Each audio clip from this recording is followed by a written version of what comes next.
Good afternoon. Lunch nila, late lunch. Supposed to be 12. Kaya lang ngayon lang nagkaroon ng past 1 na yata. Pero okay lang naman kasi yung kinain nila ng alas 9 medyo marami-rami naman yun parang doble. Yung mga lalaki po, mga lalaking Rhode Island, may tatlong Texas. Dito sa kanan yung mga babae, ganoon din Rhode Island na may halong Texas. Mga babae, eto sa mga lalaki.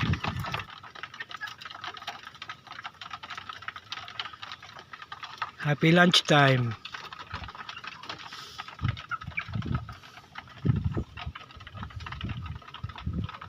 Meron pa lang isa nakawala sa ibabaw. Pinigyan ko na lang ng sariling patuka.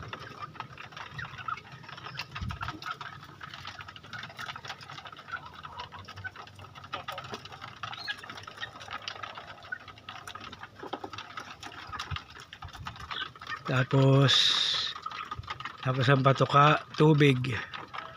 Yung tubig nila yung tubig nila siguro pang 5 o 6 na araw na ngayon. Tubig sa 1.5 liter na may 3 dahon ng oregano at saka isang butil ng bawang. Pero pang 5-6 na araw na ngayon. Hinihintay ko na lang luminaw yung tubig. Ibig sabihin na another na naman. Kunin ko lang yung tubig nila. Ito na pala yung tubig ng mga sisiw. Yan. May mga lumulutang na mga durug-durug na daon ng oregano. Konti na lang pala to. Siguro pagkaubos nito, isang dagdag na lang, isang puno uli, tapos na yung tapos na. Pero yata to fermented yata to fermented. Inumin na yata nila to kasi pang 6 o 5 araw na Mabalik na ako sa sisiwan. Lagay akong tubig.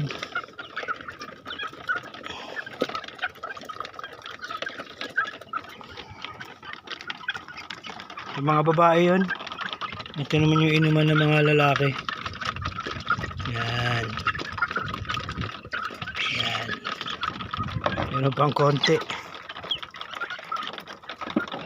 May bawang to kaya lang di na nakikita. Nadurog na yata.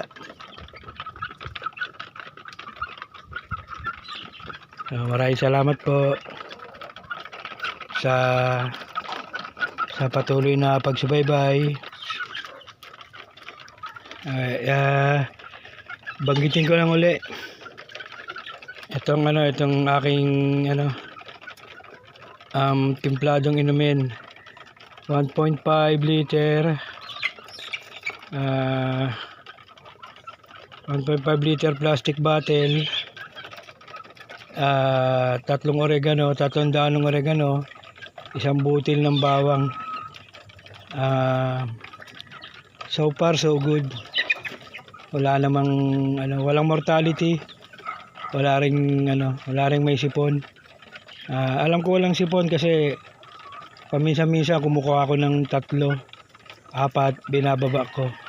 Tapos inaamoy ko sila isa-isa. Pasado naman yung mga ilong nila, mababango naman. Gusto ko sanang i-recommenda to sa mga nag-aalaga ng sisiw. Etong timpladong ganito, kaya lang marami namang breeder na matataas ang dunong pagdating sa sa health ng mga sisiw. Nakakaya naman, pero yun ang aking formula ng inumin. Okay. Last look na po. Yan. May umiinom na lalaki. Ayan, babae.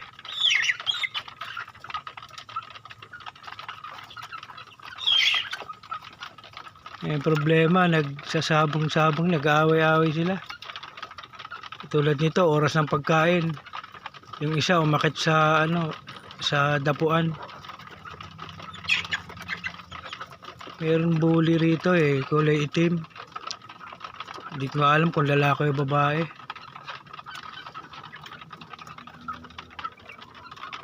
Sige po. Maraming salamat sa panonood at pakikinig. God bless us all. Please subscribe. Bye bye po.